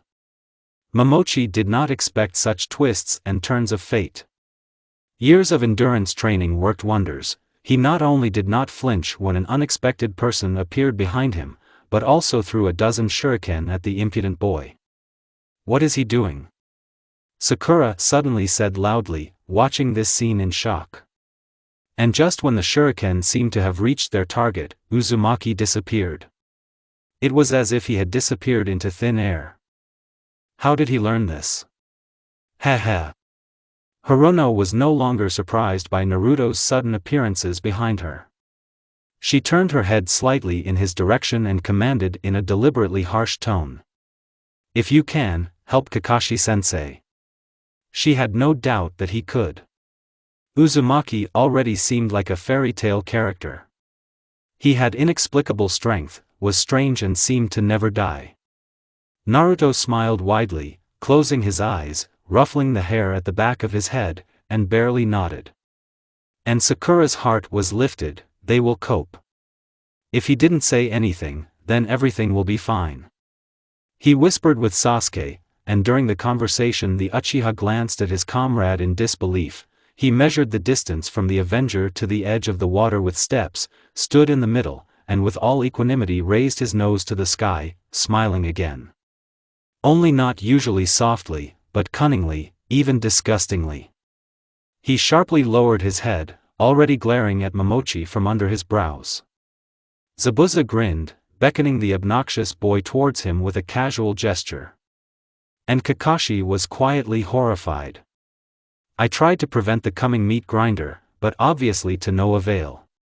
His students were too willful, not yet broken by the realities of life, following their morals and an incomparably enormous sense of justice with childish stubbornness. They did not even think about the worst consequences.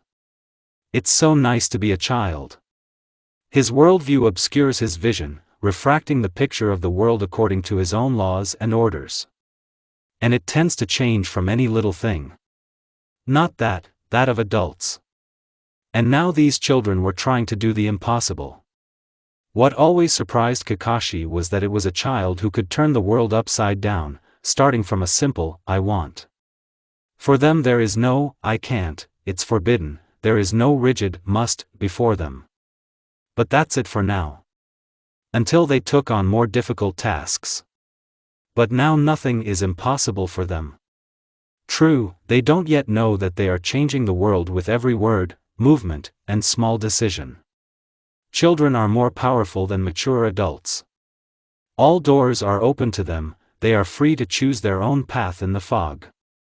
Roll up or push right through. All you need is persistence. They are not faced with a rigid must. But that's it for now. Until they took on more difficult tasks. But now nothing is impossible for them. True, they don't yet know that they are changing the world with every word, movement, and small decision. Children are more powerful than mature adults. All doors are open to them, they are free to choose their own path in the fog. Roll up or push right through. All you need is persistence. They are not faced with a rigid must. But that's it for now. Until they took on more difficult tasks. But now nothing is impossible for them. True, they don't yet know that they are changing the world with every word, movement, and small decision. Children are more powerful than mature adults. All doors are open to them, they are free to choose their own path in the fog. Roll up or push right through. All you need is persistence. And now 3 children could well perform a miracle. Or Kakashi simply convinced himself of this.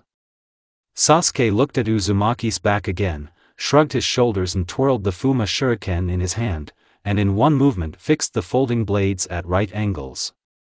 He chuckled as usual and threw it at Zabuza.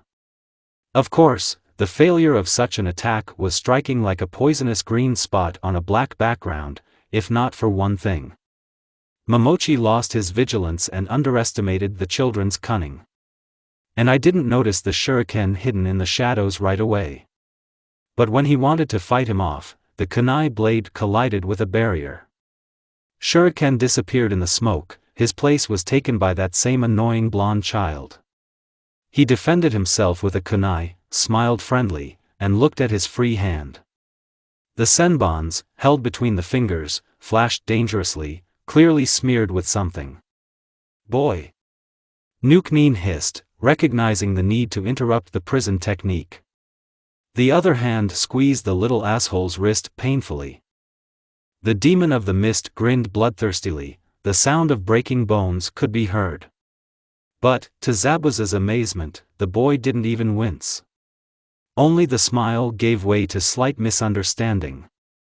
He twisted in the air, preparing his leg to strike, but Momochi let him go. Naruto landed on the shore, not seeing the continuation of the battle between the 2 jounins, looking with a fair amount of surprise at his broken wrist. Naruto, are you hurt? Sakura quickly jumped up, immediately assessing the situation. But Uzumaki simply looked at the hand. Haruno shook his shoulder, and only then Naruto raised his voice. Does it hurt? As if not knowing the meaning of this word, perplexing the pink-haired excellent student. Your wrist, Sakura patiently pointed to the swollen place, it's broken. Really? The boy frowned slightly, as if trying to understand what they were telling him. Okay, Kakashi-sensei will sort it out, Haruno exhaled, shook her head and flew to Tazuna's side for protection. Naruto looked at the girl with a puzzled look, turned his gaze to his now healthy wrist, twirled his hand and smiled softly at his thoughts, dreamily raising his gaze to the clouds. It's going to snow soon. And he loved him. Of course, I only saw it in books, but that didn't bother me. And then many people will die. Their blood will be carried away by the current, their bodies will be buried in a mass grave, piled up like cattle, but the 2 will have their places. And sometimes that's enough. Please accept my gratitude. I've been waiting for the chance to kill Zabuza for a long time. Minutes earlier, Momochi fell dead with 2 senbon in his neck. Kakashi still couldn't find a pulse. An unknown masked shinobi, a hunter of the Nuke-Nin of the Mist, looked down on the genin and the jounin leaf, completely ignoring the bridge builder from the land of waves. Surprise from this meeting hung in the air. Some hit it better, some worse, but Naruto smiled. A man appeared before him, living for the sake of another. And so the people of time and one special one gathered on the shore of the lake. Uzumaki almost laughed, cheerfully, not at all in the mood of those around him, seeing such different, but similar inhabitants of different countries. And what changes this meeting brings. You idiot, stop grinning like that, you're scaring Sakura. But it's fun. When time itself doesn't know what's next. I know what's next. If you don't stop staring at the sky, there will be a funeral very soon. How do you know? Blue-green-eyed cats told you? Idiot. Kakashi idly watched as the students tried to climb up the tree trunk without arms. Quite a funny show. But Sakura quickly realized what was happening. She quickly ran up and sat down on a branch, looking down with a bit of pride. Sasuke was just trying. Chakra control is poor and complacency is through the roof. Hatake did not even consider the third genin as an actor in this performance. If you tell Naruto to work, he will literally disappear, dissolve, and then appear in the most unexpected place. Stop being lazy. Uzumaki Uchiha shouted, making a mark on the trunk. Only a centimeter higher than the previous one. Don't bloody eyes nourish feelings? This sounded in almost resounding silence. Whispers behind my back. Sasuke turned around sharply, but Naruto was standing next to Kakashi. He scratched the back of his head and smiled stupidly. Having overcome the unpleasant feeling under his shoulder blade, the Uchiha climbed up the tree again. But the result was already worse. Uzumaki completely lost his mood. Annoyed, Sasuke finally went berserk when Kakashi started urging him on. He didn't like to retreat, and when the team moved back to the bridge builder's house, the genius remained. At dusk the forest seemed even scarier. And his loneliness is even stronger. The moon dimly illuminated the treetops, preventing darkness from completely taking over the world at this hour. The Uchiha sank heavily onto the grass, clutching a kunai until his knuckles turned white. How will he take revenge on Itachi if he is so weak? A rustling sound was heard in the bushes. For just a moment, something gray and ugly peeked out from the foliage. Rat. She stared with empty eye sockets at the only person in the forest and immediately disappeared. Now Sasuke felt uneasy. The crack of broken branches distracted me from my thoughts. Turning sharply, preparing to attack the stranger, the Uchiha saw only Naruto. He smiled and waved his hand. And then the steel flashed. Very rarely, an Uzumaki was armed. Even during classes at the academy he was fiddling. Sasuke stood up, looking at his comrade with suspicion, but he nodded towards the tree. Want to work out? The Uchiha watched his comrade incredulously.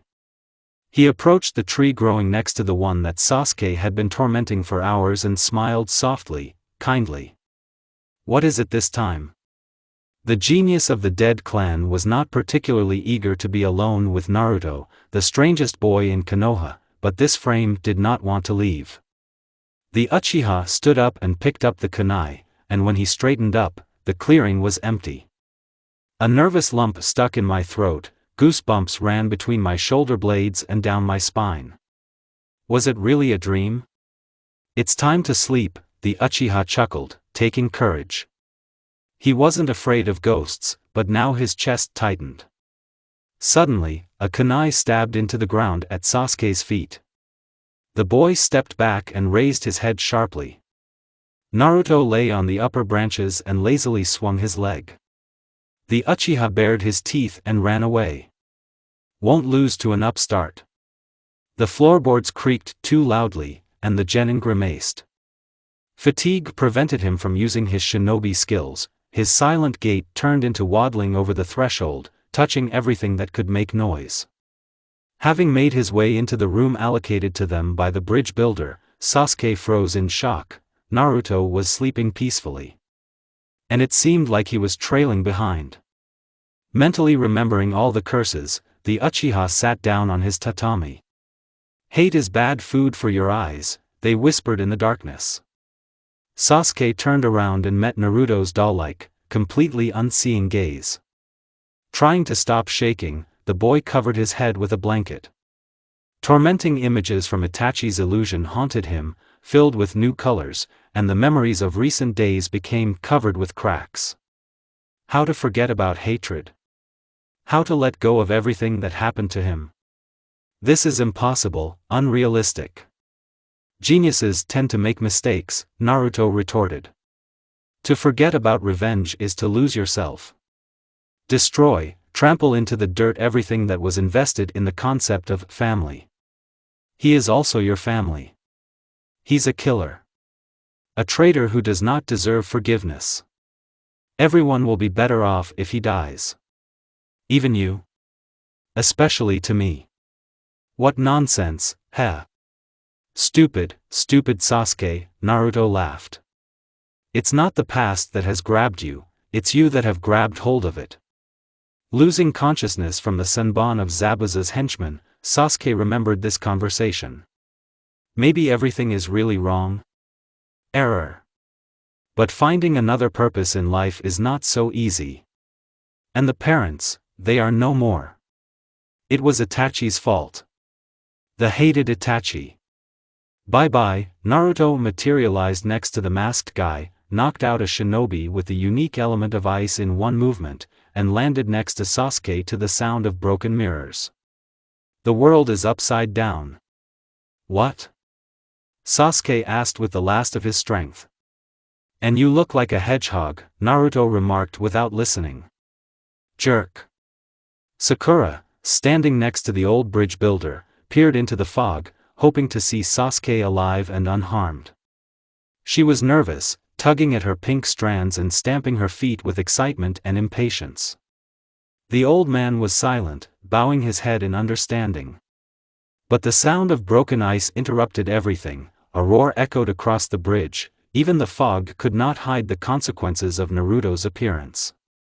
He stood in the middle of the fragments, Sasuke was reclining behind him, and Haku was trying to stand under his feet. He thinks you're too kind, Naruto smiled, walked through the fragments of mirrors, stopped and breathed in the frosty air. Weapons, weapons. Living weapons. But how so? You're a human being. Shinobi, the mask fell off, his hair got tangled. Blood ran down his chin. Shinobi are weapons. How can I sharpen you? Do you need to throw yourself at your enemies? You're funny. Haku cleared his throat and smiled. If Zabuza-san wishes, I will die. Will he die if you wish? The fog around seemed to become even denser, and frost surrounded on all sides. The boy's dark blue eyes, not blue as before, stared unseeingly at Haku. If it weren't for the years of training, hundreds of kills and the pain in his head, he would have felt uneasy. It's like Naruto holds the world in the palm of his hand. As if he wanted, he could cover it with his other hand. As if at any moment it could wipe anyone off the face of the earth. But Haku knew. He can't do that. Psychological crush, effect, subconscious control of other people's emotions. But is this possible at this age? Haku didn't know. Either the boy is a genius or he's really crazy. Don't you dare say that about Zabuza-san. He will die if you wish. Such a difficult question, a hateful question. A question that is not worth attention, but for some reason ended up under the light of all the spotlights. Haku would like Naruto to disappear, to evaporate with the fog, and for his soft smile to turn out to be an illusion. It would be better, calmer, warmer at heart. There would be no questions tormenting the soul, no piercing gaze and condescension in every line. Disappear, Naruto. Just disappear. And he disappeared. Like everything around, like the fog, and the blood on the chin. The last piece of the mask fell onto his open palms, scarred by long training, and the wind ruffled his tangled hair. Haku, as if hypnotized, looked ahead of him, to where the pink-haired girl remained with the old man.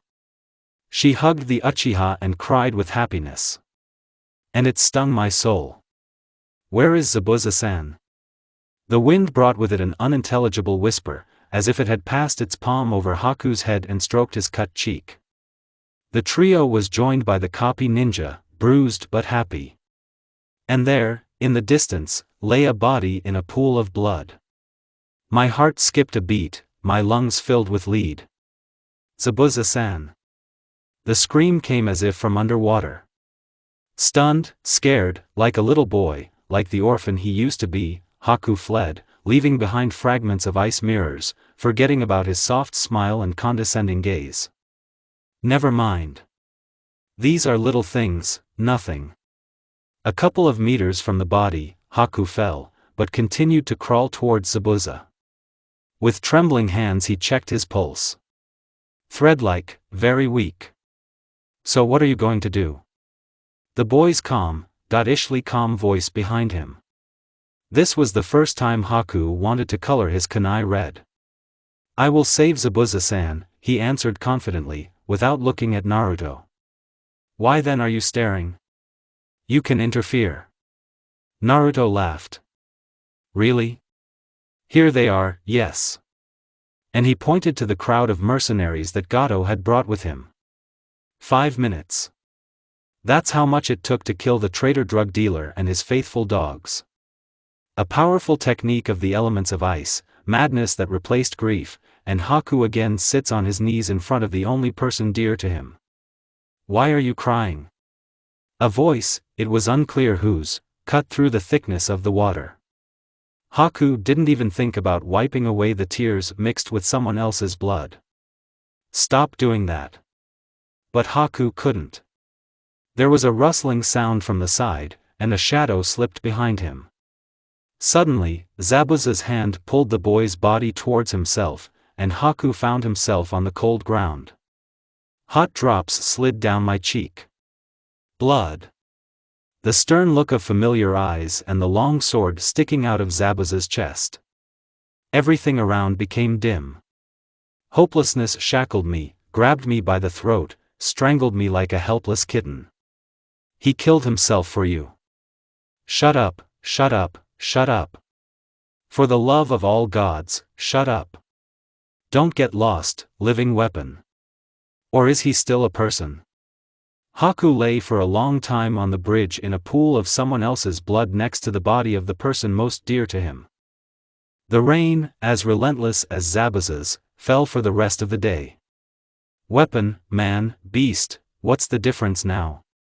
But something was holding on.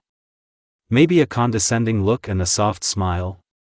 This crazy boy, who knows everything and even more, his team, who does not understand all the danger, positive kids without a trail of blood behind them. They are so independent and irrepressible. Happy. Haku wished he could be the same, but he couldn't. He was held back by the pain of his past and his attachment to Zabuza. But everything has been dead for a long time. It rotted, rusted, crumbled into dust and scattered throughout the desert of the soul. So run, you stupid fool, you'll still have time, time won't hurt you anymore. Haku grinned, giggled, bit his lip and laughed at the top of his lungs. Nerves too. Long-restrained pain burst out of the body along with a barking, hoarse laugh. The uncontrollable force of the elements froze the blood and water around, and Haku, lying in the middle, turned over on his back, exposing his face to the rain. This is crazy, this is stupid. This is betrayal. But for some reason, for the first time, I want to live for myself. For Zabuza, for Mom.